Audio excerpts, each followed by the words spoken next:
రాజధాని అమరావతి అభివృద్ధి పేరుతో కూటమి ప్రభుత్వం భారీ అప్పులు చేస్తుందని, ఈ భారం చివరికి రాష్ట్ర ప్రజల నెత్తినే పడుతుందని వైసీపీ నేత సజ్జల రామకృష్ణారెడ్డి ఆందోళన వ్యక్తం చేశారు. ప్రజాధనంతో చేపట్టే ప్రతి ప్రాజెక్టుపై పారదర్శకత ఉండాలని అన్నారు. ప్రభుత్వం తీసుకునే నిర్ణయాలను ప్రజల తరఫున ప్రశ్నించే హక్కు ప్రధాన ప్రతిపక్షంగా తమకు ఉందని ఆయన స్పష్టం చేశారు. రాజధాని కోసం భూములు ఇచ్చిన రైతులకు తిరిగి ఇవ్వాల్సిన ప్లాంట్లను అభివృద్ధి చేయాల్సి ఉండగా ప్రభుత్వం మాత్రం రైతులను చివరి ప్రాధాన్యత చూస్తుందని ఆరోపించారు. అమరావతిలో 1 చదరపు అడుగు నిర్మాణానికి ఏకంగా 20,000 వరకు ఖర్చు చేస్తున్నారని, దీనిపై తాము సందేహాలు వ్యక్తం చేస్తే అధికార పక్షం సమాధానం చెప్పలేక వ్యక్తిగత విమర్శలకు దిగుతుందని మండిపడ్డారు. ఇప్పటికే ఆంధ్రప్రదేశ్లో లక్షల కోట్ల అప్పుల్లో మునిగిపోయిందని, ఇలాంటి తరుణంలో రాజధాని కోసం మరో 2 లక్షల కోట్లు అదనపు భారం మోపితే సామాన్యుడి పరిస్థితి ఏమవుతుందని ప్రశ్నించారు.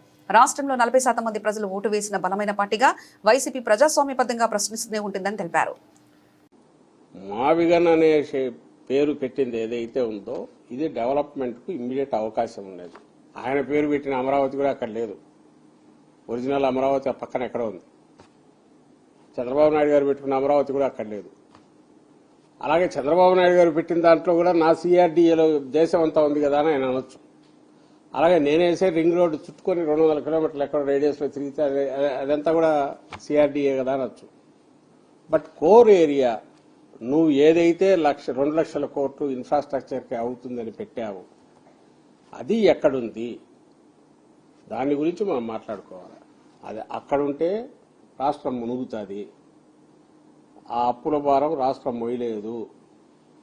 ఇక్కడ ఉంటే దాంట్లో 10% కాస్తో ఓ బ్రహ్మాండమైన సజీవమైన ఇమ్మీడియట్ ఫర్దర్ ఒక 10 folds గ్రోత్కు అవకాశం ఉన్న క్యాపిటల్ తయారవుతుంది.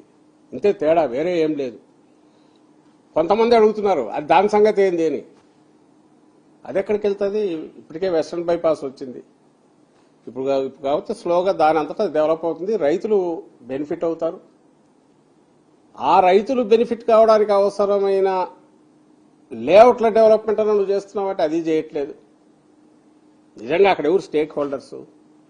చంద్రబాబు మాటల్లో చెప్పేది మమ్మల్ని వైఎస్ఆర్సీపీ మీద అటాక్ చేయించాలంటారో అప్పుడు మాట్లాడే మాటల్లో కూడా ఆయన అనేది కూడా రైతుల ఇది కొడుతున్నారు. రైతులు దీంట్లో స్టేక్ హోల్డర్స్ అంటారు. మరి ఆ స్టేక్ హోల్డర్స్ కు నువ్వు ఏం గౌరవం ఇస్తావు? ఫస్ట్ చేయాల్సింది ఎవరు? ఏం చేయాలి? డెవలప్మెంట్కి తీసుకున్నప్పుడు డెవలపర్ చేయాల్సింది ఆ లేఅవుట్ డెవలప్ చేసి ఇవ్వడంతో నీ బాధ్యత అక్కడికి అవుతుంది. రిమైనింగ్ ల్యాండ్ నువ్వు ఏం చేసుకుంటావో నువ్వు చేసుకోవచ్చు. మరి ఇంతవరకు లాస్ట్ ప్రియారిటీ ఏదే చంద్రబాబు గారిది? Layout development.